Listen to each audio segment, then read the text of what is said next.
And hello and welcome to the Twins Off Daily podcast, sponsored by the fine folks at twinsdaily.com. Please, folks, if you're into the Minnesota Twins, you got to check out our stuff at twinsdaily.com. I'm your gracious host, Sweet Lou Hennessy, and I'm here with three of Twins Daily's finest to talk about a really solid 10-day stretch since their last off day. We come to you, like I said, on every single off day so that you have some Minnesota Twins content to consume while they're not playing. Obviously, we would love to be seeing them in action, but those boys got to take a break. But these boys don't. So I'm going to go around the panel here and talk with the other three Twins Daily contributors. Everyone's going to go around and say their name and how long they've been with Twins Daily and their favorite instance of a twin playing out of position. There's some pretty fun ones to think about. Like I said, I'm Sweet Lou Hennessy. I've been with Twins Daily since the start of 2023. So just over a year, almost a year and a half here. And my favorite instance of a twin playing out of position was one Joseph Patrick Mauer playing right field for 9 innings in, I believe, 2011, which was a pretty messy year, but it brought my boy Joe Mauer. I'm a self-proclaimed Mauerlennial. So I say I'm a Mauerlennial because he's the first Hall of Fame worthy player that I got to see their entire career for with the Minnesota Twins. But enough about that. Mr. Greggory Masterson, you got the horn, my friend. I am Greggory Masterson. I do have to say that I'm not a Mauerlennial because I was privileged to watch Walter Johnson play. Of course. So, I didn't have to wait until the 21st century to see a Hall of Fame player in my lifetime. But I've been writing at the good old site Twins Daily for almost the exact same amount of time as Lou, give or take, a minute or a day or something. My favorite twin playing out of position, and this is a little bit of a technicality, but it's Manuel Margot playing center field. Just kidding. He did play center field since the last time we met, so that's worth noting. But my favorite is Kenta Maeda was a designated hitter in 2021. He never actually hit. However, I can't remember the exact context, but he did go in as a pinch runner in the extra innings as the zombie runner because apparently whatever batter he was replacing was slower than Kenta Maeda. And so Kenta Maeda went in, pinch ran for whoever the DH was. And now that I'm saying this, I need to look it up and figure it out. It's got to be Nelson Cruz or Josh Donaldson. That would be timeout about right. And both those guys were pretty slow. And if it was extra innings. For some reason, Ryan Jeffers comes to mind, but that's probably wrong. I can't think of it. Maybe you got to imagine it's like the most insulting thing in the world as a position player. I mean, not just a pitcher, but a 35-year-old pitcher. Yeah, this guy will be fine. You know what? While you guys are introducing yourselves, I'm going to consult with our producer, Lenny, and I'm going to figure out the exact context of that move. Yeah, let us know what you can find, Lenny. Godspeed, old tongue. All right, so let's keep going along the panel here. Mr. Matt Braun, what's up? Yeah, hello. I've been at Twins Daily since 2019. I started writing like right before that season started. Very serendipitous. That happened to be such an incredible season.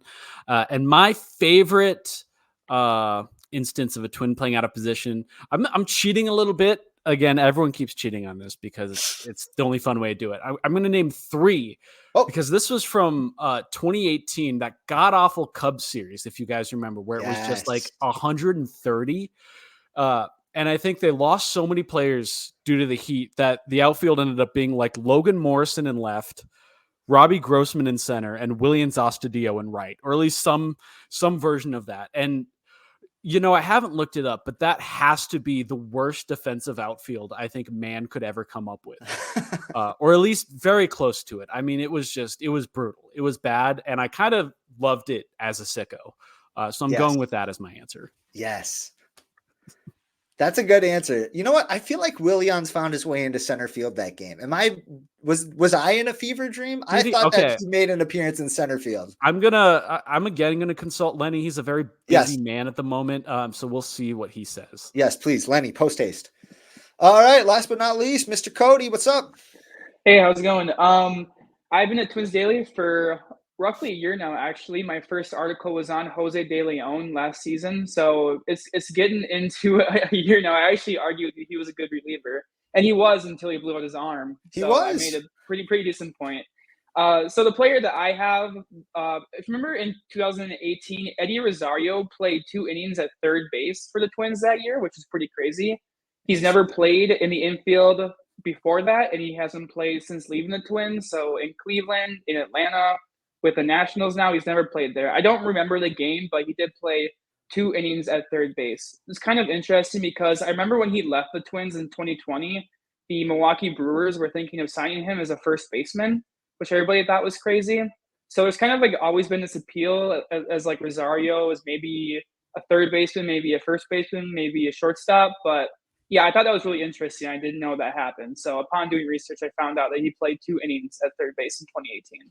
That's interesting. I thought I remember in that time frame seeing, didn't they do like a couple 5-man infields where they would bring in, I think it was Eddie, and they would bring him in just for one at bat or something, because I think it was extra innings or a walk-off, possibility situation, ground ball pitcher on the mound. But him playing third, that'd be really interesting because he came up, second base and outfield, right? Didn't he play a little second base in the minors coming up, and then just they kind of dropped that as soon as he got to like AAA or MLB or something? Yeah, I think that's right. And I remember, his arm has always been very strong, so he would make sense as a third baseman. And then the Nationals have him in center field now, which is very, it's a choice to have Rosario in center field in 2024.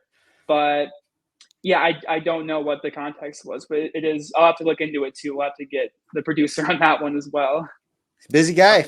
So I do have to say the producer did get back to me. You're absolutely correct. Williams Astudillo did play some center field. And I think even more cursed is the fact that Adalberto Mejia was the starting pitcher for that game. Ooh, that's a curse for sure. And then Trevor Hildenberger, God bless him, in 0.1 innings pitched, gave up 5 earned runs. Is that good?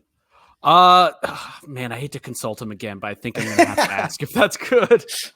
Oh, Lenny. Producer Lenny also got back to me, and Josh Donaldson was the lucky soul who Kenta Maeda pinch ran for.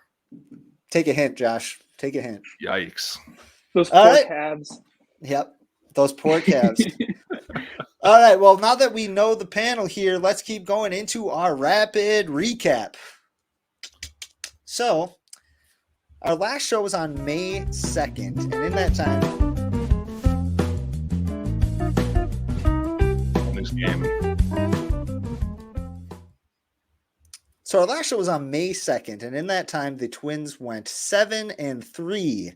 They went 2-1 against the Boston Red Sox at home, 3-1 against the Seattle Mariners at home, and they just finished a 3-game tilt against the Toronto Blue Jays, in which they went 2-1. What are some of our biggest takeaways coming out of these 3 series that are overall pretty successful? Let's start with you, Mr. Greg.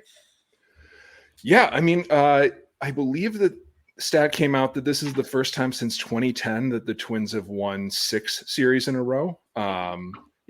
They snapped the winning streak, but they've managed to take 2 series against solid teams. Honestly, like from a momentum standpoint, if you're a believer in momentum, that's huge. Starting pitching has been looking solid. Simeon Woods Richardson had a rough day yesterday, but for the most part, things are trending in the right direction. The bats are heating up. You've got like 4 guys who are just obliterating the ball right now. It's got some positivity going. I think that's totally justified. I mean, it's hard to say anything less after going 7-3 against some much better competition than their last set against, about 24 games against the Chicago White Sox, it felt like. And who did just take 3 of 4 from Cleveland. Yes, exactly. Shout out, but who's counting? Who's counting? How about you, Matt? What are you thinking? What are some of your bigger takeaways from the last 10 games? Yeah, I think it's just been cool to see them win a variety of like style of game. Yes. if that makes sense. Like they've won low scoring affairs, they've won high scoring affairs. Unfortunately, they lost a high scoring affair the other day that they probably should have won. That does stink. But it's like there hasn't just been like, oh, they're just squeaking by guys. It's 3-2, it's 3-1 consistently. No, they're winning by decent margins in a lot of these games. And they're adding on late. I guess Max Kepler is now just like the ninth inning god. That's just all he does. And so that's been cool to see. I think it's speaks to potentially a more sustainable style of winning than if it were just solely on the offense, solely on the starting pitch, and solely on the what have you. So I think that's it for me. It's just been so well rounded and balanced that it's been hard to like poke holes in. Not impossible, but hard. Absolutely. Cody, what are you thinking, man? Big takeaway. Yeah, what I thought was interesting was during the Seattle series, the Twins actually had the pitching disadvantage on paper. I mean, Seattle threw out, they had Castillo, they had Kirby, they had Gilbert in 3 of the 4 games. And the Twins had Woods Richardson, Paddock, Lopez, and then Ober. And then the Mariners also threw Emerson Hancock out there as well. So you could argue that in 3 of the 4 games, the Mariners might have actually had the pitching advantage in those games. What's kind of ironic is that like the game where the Twins for sure had the advantage, which was Ober versus Hancock, that's the one game that they lost. So that's just kind of how baseball works, right? So Crazy. Yeah. So the team was able to overcome some like on paper adversity. They hit the Mariners starters really well. They hit Kirby really well. They hit Gilbert like very, very well, which was kind of surprising, honestly. And even Castillo, I mean, they got some good runs against him. Paddock looked really good in his 2 starts. He was great against Boston. He was great against Seattle. Pablo looked really good again. He looked to regain form. And then I also thought another really interesting thing happened in the Seattle series, and Matt Trueblood wrote about this on Twins Daily. It was a play with Kepler and Saucedo, where Saucedo got hurt on Martin's grounder to first base. There was kind of like the moral question of like, should have Kepler ran? Should Kepler have stayed? So that was kind of like one of the more like interesting elements that occurred during that series as well. So that Seattle series had a lot of like baseball, like making you think one thing and then kind of like pulling the rug and then like, a different thing would happen. So there's a lot of very interesting things that happen in these series. No doubt. No doubt. Yeah, I guess some of my bigger takeaways is that I think if we're going to see any kind of soft underbelly to this team right now, it's kind of the front end of the bullpen, which we've seen in their 3 losses have all come with pretty massive letdowns from the bullpen there. It felt like, the game yesterday when they went up against Gossman by, what was it? They hit him for 5-6 runs at least. They had him out of the game after 3 innings, right? And unfortunately, they could not hold that lead. It just felt like nobody could throw strikes when they really needed to. And that's any team's going to say that. There's hardly, there's not going to be a single team in the Major League Baseball that is comfortable with all 8 of their bullpen options for a 10-game stretch like that. But when the rest of the team is really starting to kind of put their foot on the gas a little bit, the lineup's coming together, the starting pitching has been very, very strong. That's what stood out to me in the last 10 games or so. Yeah. And, it's one thing or I guess it's a little bit of a sign of like good things where your biggest concern is like your 7th and 8th bullpen arm, Right. So that's a pretty nice place to be. But yeah, especially it was very obvious yesterday with just a complete meltdown. It's like, okay, from like an emotional standpoint, it's like I'm never trusting these guys again in my life. And we should note that they won 7 games in that 10-game stretch, and there are some really big outs that were achieved and accomplished by some of these options too. But in the 3 losses, that was what stood out most prominently, or at least if you look at like a WPA standpoint, I think the bullpen would probably be the biggest factor in those 3 games. But moving on, who's hot, who's not? What's caught your eye? Any player, specifically in this sense? I'm going to start out. Actually, I'm going to talk about our good friend Willie Castro. He started out pretty cold. And I was doing some digging into kind of his heater that he's on right now, where he's playing like, a regular in center field and left field and a lot of speed. He's doing damage from both sides of the plate here. sometimes I think of him as this kind of almost more veteran player, but he's pretty young. He's like 25 years old still, right? 25, 26. He, since the start of 2023, no player in baseball has a better batting average on pitches 95 miles per hour or greater than Willie Castro. In those instances, he's batting 367 since the start of 2023, since he started with the Twins. And that's pretty refreshing to see, especially for a lineup that has some, older veterans kind of mixed in there. And that's something that becomes a concern at some point, is hitting velocity. It's nice to have Willie Castro in there kind of doing damage on these really, really hard, these high octane pitches. Greg, what do we think? Any individuals standing out for you? I'm going to say it's kind of the flavor of the week to be upset with the guy right now, or losing faith in him. But Alex Kirilloff has not been looking good lately. And I tweeted about this earlier today, but it sucks that like every time that he's in a slump, everybody's question is like, oh, is his wrist bad? Is his elbow bad? Is his shoulder bad? Because I think at this point, it's been all three at different points in his career, if you count the Tommy John surgery that he had in the minors. But he's been looking really rough. Just like some quick like glances at like some of his peripheral numbers. He's still hitting the ball hard right now. I haven't looked too close under the hood with like what's going on with him right now, but I mean, in the what, it's been 12 days since we last met. My man has a WRC plus of -5. Is that good? It's not golf, so the low numbers tend to be something you try and avoid. He's not the worst on the team, but he is the one that you're like, oh, geez, I really want to see this guy succeed. Huge cog. For sure. Yeah, and even with like today's game too, like you saw Alek Manoah pumping like 94, 95 mile per hour sinkers up in the zone. And like that is hard to hit, but most guys make contact, maybe could foul it off a little bit. And Kirilloff was just getting blown away by Manoah up in the zone like the whole day. So he might be having a problem with velocity too. But yeah, there is always that ever pressing question of, is he hurt? Like, what's wrong with him? It's kind of unfortunate to have to deal with that over and over again. Yeah, it's a good point, and it's going to become probably a talking point as Buxton nears his return, right? If everybody else, I'm not saying that, Austin Martin's lighting the world on fire or anything like that, but say Kirilloff really is hurt, maybe that's the move to get Buxton back on the roster here. Matt, what are we thinking? Any individuals standing out for you? Yeah, I just wanted to say I've really liked what I've seen from Jose Miranda so far.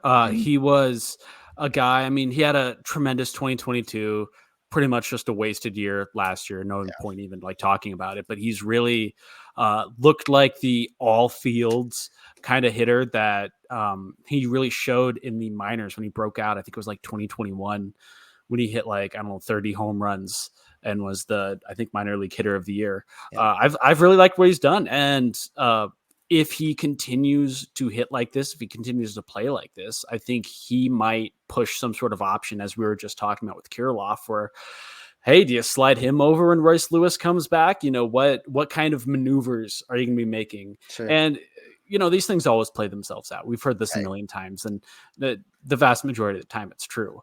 But I really do think this is the beginning of seeing Miranda here to stay in the lineup for a good amount of time. Can I ask you, this might be a question for the group, but like, maybe we don't see like the version of Miranda that we saw in 2022. Maybe we do. But like, what level of production do you like want to see, or would make you feel good having him around right now? Obviously he's not going to be producing in the field. But like, right now on the season, he's got a WRC plus of 118. Over in this month of May, he's sitting at 110. What, like, is that about what we are hoping for? Is a 110 to 120? Yeah, that's, so I view Miranda, that's about it. Yeah. Well, I view everybody Miranda at the same time. Yeah. I'll go first. So yeah, I mean, I view Miranda more as a role player. So even a dip in production, I think I'd be fine with. So even if he is hovering around like the 100 to like the 95 to the 105, like that area of volatility, I think it would work. he's actually not been really bad at third base either. Like, he's actually had some decent plays. He's been productive there. He's been pretty consistent. They haven't played him at first base at all, which has been interesting. As we know, in 22, he didn't really look very good there. So there's kind of probably a reason behind that. But I think him hovering around the 95 to 105 WRC plus range, hitting, balls into the gap, his power, it's there, but, maybe he's not the same power hitter he was in 22, which is also a good thing. But I think kind of taking on like the Solano role of last year and being productive in that way, maybe less contact, more power. But yeah, I'm really happy with what he's been. And I would even welcome a little bit of dip in offensive production. Well, so I just have to butt in here because I think this was like the funniest thing I've ever seen. You go to Baseball Prospectus and they have like similar batters to or similar pitchers to. Oh no! And as far as battle ball profile, the first two options are 2023 Gio Urshela and 2022 Gio Urshela, and I don't know. I found that very amusing. Did anybody else just start hearing his walk-up, Gio Urshela's walk-up music in their head? Let's get that back on. Oh. Anyway, did they play it for him? Wait, no, the Angels weren't in town. With the Tigers. Yeah, he still has that as his current walk-up music. And I remember when they were playing, the Twins were away and playing against Urshela in Detroit. I could hear it in the background for sure. Well, Gio actually just played for the Toledo Mud Hens today in St. Paul. I don't know if they played it. I don't have I don't have any news regarding that, but I thought that was funny. Somebody get Theo Tollefson on the horn. I bet he could get to the bottom of this. Lenny, get back to us. Oh, dear. No, Lenny, you're off the hook. It's okay. I won't tell Lenny, of course. Sure. Well, you know what? Now that we're on the topic, why don't we jump into minor leaguers that have caught our eye recently? There's been some, luckily we have one of the foremost professionals when it comes to dealing with our minor league system in Matt Braun, who does a lot of the minor league recaps. Cody, I'm sorry, do you do some of those too? I don't do the recaps, no, but I do write about prospects, yeah. Okay, just didn't want to leave you hanging there, but Matt, no, it's fine. Matt definitely does. And let's start with you, Matt. Who has caught your eye recently? A minor leaguer that, who knows, maybe even some folks don't really know too much about in the Twin system. Yeah, I mean, if there's nothing in my life I love more than being a hipster about Twins prospects, that I can just like text my dad and just be like, "Hey, remember this guy?" And he's like, "Yeah, sure, whatever." Like, okay, stop talking to me. I will say I was very high on Steven Gonzalez at one point. I'm still repenting for that. Anyways, the guy I wanted to talk about was Cesar Larris, who is a left-handed pitcher currently at the Fort Myers Mighty Muscles. He caught my eye in 2022. He put up some pretty impressive numbers in the Dominican Summer League, which doesn't mean anything. It literally means nothing. It is such a low level, such a weird level of play that you shouldn't take anything away from it. But it was a name that stuck in my mind. He put up an 8 ERA last year. It happens. But anyways, he came back this year. He's looking at 1.37, and the strikeouts really had not been there up until today, in which he literally struck out 11 people for Fort Myers. He's only 20 years old, which I haven't checked. I do believe that's probably maybe a little bit low for the level, but I'm really interested in him. He hasn't cracked that many prospect lists, but also the Twins don't have many left-handed pitching prospects at the moment. And I think Larris is a guy that could potentially push himself into that conversation, especially as we're seeing Corey Lewis hasn't pitched yet. We've seen Wiz Richardson's about to move his way out. Connor Prelip might as well be dead. I don't know what's up with him. Same with Matt Cantorino. These guys are an MIA. So who knows? Larris could be the guy, the next guy to step up and really be a notable prospect, be a guy that we should be keeping our eyes on. That's good to know. That's a name that we'll definitely jot down here and have to keep some tabs on. Gregory, what do we think? Anybody catching your eye? I am loving what I am seeing from Carson McCusker. Bias is out of the way. I love watching enormous people hit the ball a long way, which is why I was a Miguel Sano fan, a Joey Gallo fan. Nothing I like more than just seeing. Can we use the P word on this podcast? Are there any rules? Which P word are we talking, bro? I love watching piss missiles be hit. Oh. All right. If we need to censor it, I'll put Lenny on the case. But Dude, we just lost all of our sponsors. Come on, Oh man. my goodness. All Nike zero just sponsors called. gone. They just got a letter in the mail. But he is looking terrific. Obviously, if you know the story behind him, he's an international league guy that they signed last year. He was 24 or 25 at the time. They let him hit in both levels of A ball last year. Considerably too old for those leagues. Had like an 8-something OPS at both. They bumped him up to AA this year. I believe he's got like a 9-something OPS right now, but over the last week or so, including a 3 home run game against the Tri-City Valley Cats. He's just been tearing the cover off the ball. He has an OPS in the month of May of 1.5. Pretty good. He's also a corner outfielder only. I've been wanting to get something of a scouting report on if he's actually like a passable corner outfielder. Usually when you have a 6'8" guy who's not Aaron Judge, you probably stick him at first base. But he has not really been playing first base at all, at least in the Twins system. So curious, he's going to be turning 26 next week. So see maybe if they send him up to AAA at some time soon, and we could maybe see him running around in the big leagues at some point. I don't know. They could always use a right-handed hitting corner outfielder, as I want to say. I think I say it twice a day, to be honest with you. But he caught my eye this whole season, but also this last week and a half, he's been on fire. Awesome. That's a good pick, man. Cody, anybody? Yeah, so mine's another young pitcher. His name is Miguel Cordero. He's a 17-year-old starting pitcher from Venezuela, and he is 17, but this is his second year in the Twins organization. So he was great last year in the Dominican Summer League. He had 50 strikeouts and a 2.62 ERA over 9 starts and 44 and 2/3 inning pitch. He also did make 1 relief appearance, so they are kind of using him. Well, last year at least, he made 1 relief appearance, so he's kind of, getting the mix of both. But this year, he made his first appearance last week. He pitched for the Florida Complex League, so he was promoted technically. It is technically a promotion. And then he went 3 innings, and he needed just 17 pitches to get through them, so very productive. He struck out 4 hitters in the process as well, so a really efficient start. Once again, first start of the year, really small sample size, but the Twins overall have some interesting prospects down in the DSL and in the Florida Complex League. Very cool. Very cool. A little bit of stretch there till we probably see them prop up anywhere in the Twin Cities here, but good to keep tabs on them. Well, I got to say, I have dated Festa Fever. Whoa, I'm already getting played off by producer Lenny here. What's going on? One of these days, Lenny will figure out how this whole music thing works. These days. Anyway, I'll go real quick. Mr. David Festa, I got Festa Fever. He had an excellent start the other day against Toledo where he went 6 innings, only gave up 3 hits and 3 walks while striking out 10. And he had a 58% whiff rate against the 23 batters that he faced, which is the highest by any pitcher in baseball this season against that many batters faced. And that information coming from the Twins player development department.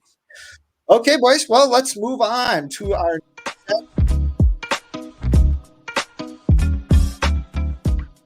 and that is Picks to Click, which is sponsored by Aaron Gleeman's Neck Fan. We all felt the heat today. Oh boy, that mercury towed all the way up to what, 86, 87 degrees, and it was a scorcher.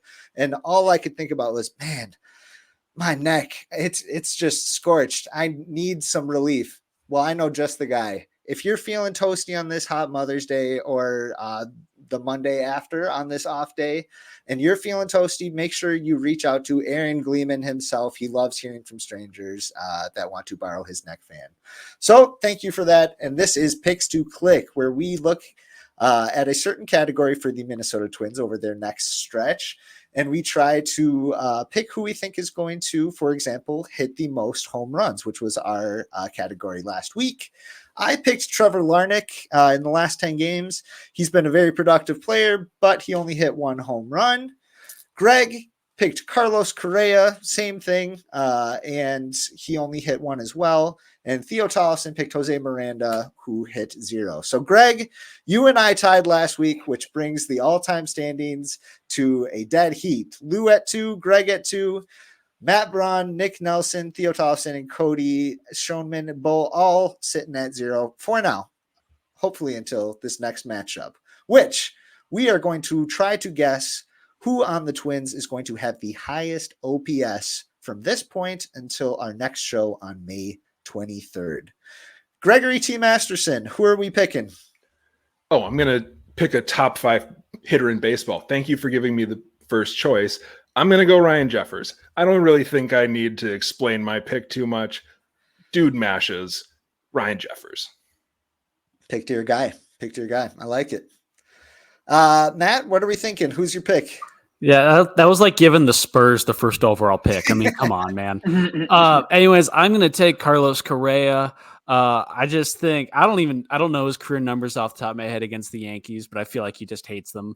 And so he's just going to mash. They're facing a lefty in Rodon in the first game, I believe. So I'm going to pick Correa. Good pick. Cody, who do we got? Yeah, I'm going to go with Edouard Julien. So, I mean, I do play Rodon, so he probably won't be in the lineup that game. But over the next 3 series, there will be a decent amount of righties. And I feel like he kind of picked it up, last couple of games. He had the leadoff singles against both of the last 2 games against the Blue Jays. So I think he'll keep it going.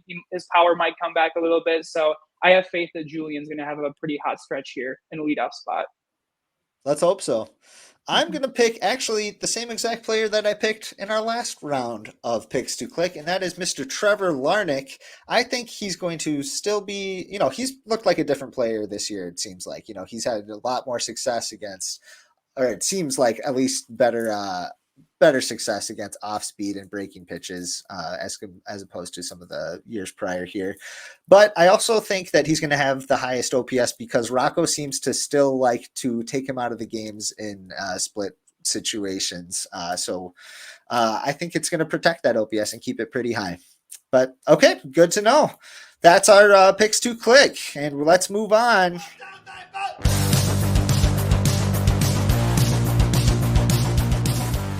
To Greggory's Gripe. Gregory, what do we got, my friend? This edition of Greggory's Gripes is brought to you by Hot Pads. If you're ever in need of a break in the action that endangers both your opponents and your teammates, just throw a hot pad. There are no repercussions. So, Greggory's Gripe, I guess that could have been one of my gripes, but we will move on. This is a baseball podcast. I've got 2 quick hitters for Greggory's Gripes this week. First one, the Sky Dome. Come on, this is ridiculous. For some reason, they have red boards behind home plate.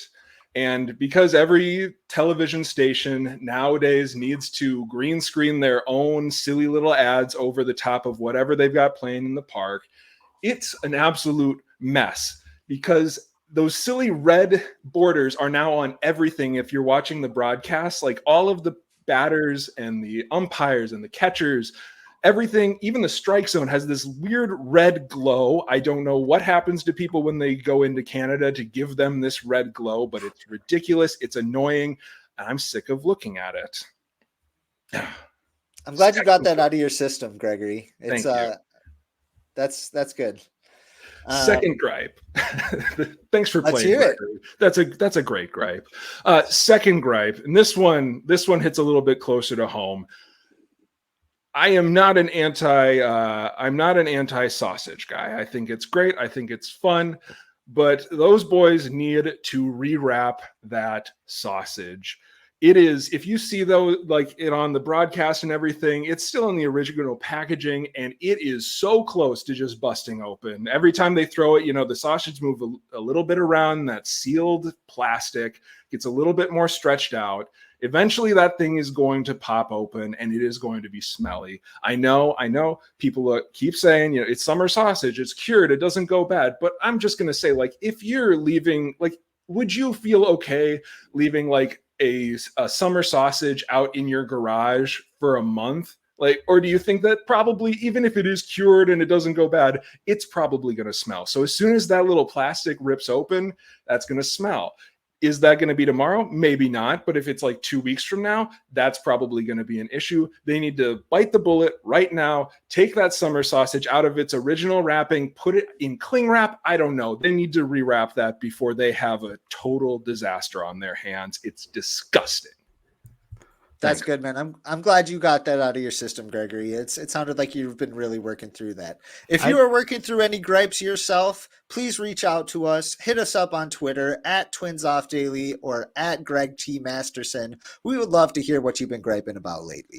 Or send it to Aaron Gleeman. Yeah, sure. He'd love that. Please, any complaints, any and all complaints, go to Aaron Gleeman. Moving on, let's move on to the closer.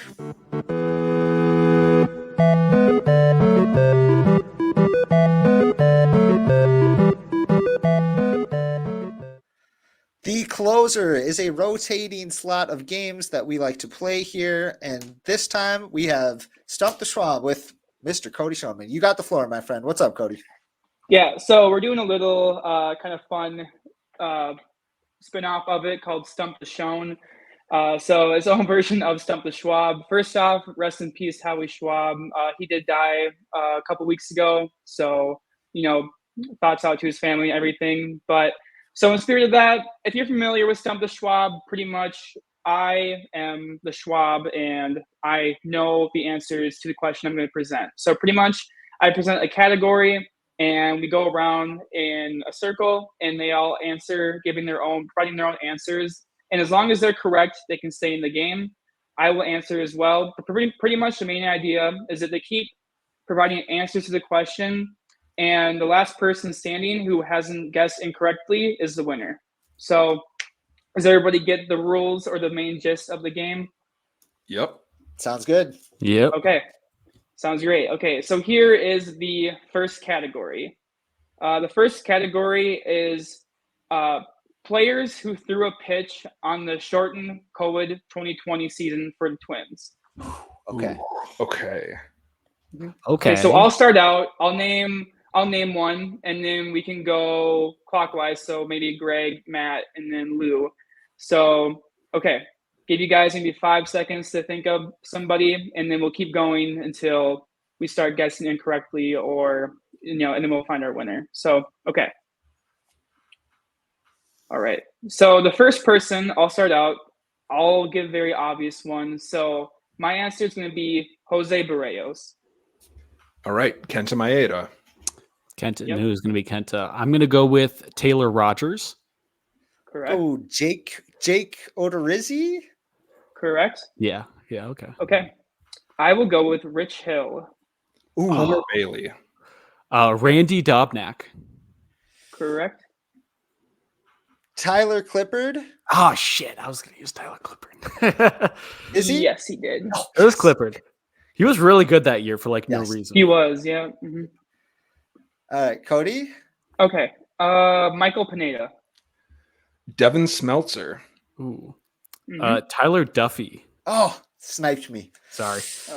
Yep. Let's see. 2020. Lewis Thorpe? Correct. Lewis Yes. Thorpe was Ooh. on there. Unfortunate. All right. In honor of my name, Cody Stashek. God damn it. Matt Whistler. Correct. The Stashak one, man, I thought I had him. I thought people forgot about him. Oh, Lord. I was so confident, but I might be tapping out here. All right. Actually, I'm going to go with, on the off chance a position player pitch, did Ari Adrianza ever throw a pitch? I don't know why I feel like he did. In 2020. Oof. Yeah, it does not look like it. Does not look like it. unfortunately. Yeah. Going So- down with Ari Adrianza is a very sad thing to do, but that's what I just did. So now Lou and Greg are competing for the winner. All right. Did we say Sergio Romo? No, we have not. Sergio Romo, correct. Okay. Okay, so now it's me. Pretty obscure one, but Edouard Colina. Ooh. Sean Poppin. Sean Poppin is correct. Oh Yeah. my goodness. All right. Did we say Jorge Alcala? No, we have not. Alcoa is correct. Okay. All right. Okay. God, this is getting hard. Caleb Fieldbar. Do you know, Cody, have you been keeping track of how many we have left? Cody, I do want to butt in. Ari Adrianza did pitch for the 2020 Minnesota okay. Twins. He's I feel like back. I have been no. unjustly. Okay. I apologize. I did Matt's just look back. it up on Baseball Reference, so I've seen all the names. I've cheated, so I should probably not answer Okay, anymore. maybe he's not back. I'm going to take after myself cheating. out because I saw a bunch of names. But But your honor is restored. thank you. Okay. After checking, looks like there's 4 names left. 4 names left. Oh, geez. Okay. 2 of them are pretty well known, but the other 2 are pretty obscure. That somehow made it harder. Yeah. Who's up? I think it's Greg. Greg. Okay.